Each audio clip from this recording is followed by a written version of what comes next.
Piccadi per un Appesi per un fiato.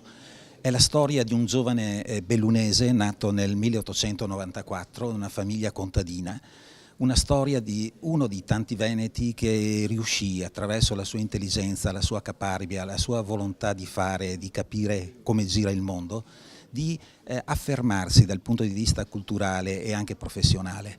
È una storia che viene vista attraverso i suoi occhi, che passò attraverso la storia della guerra del 15-18 e si trovò catapultato nelle Dolomiti, sulla Cengia Martini del Lagazzuoi e poi sul Grappa, due guerre diverse dove da una parte c'era la guerra eroica delle Dolomiti e la carne da macello che ha visto nel Grappa.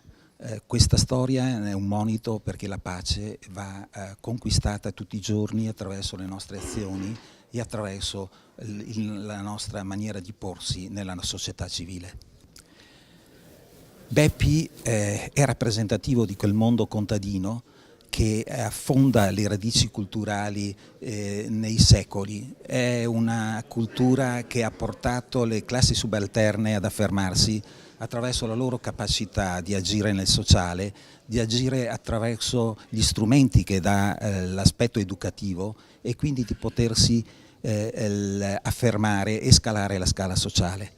Pur essendo da una famiglia contadina, una famiglia mezzadrile povera, è riuscito ad avere quel ruolo sociale attraverso la sua abilità, uno dei tanti veneti che si è affermato e come si stanno affermando tutt'oggi.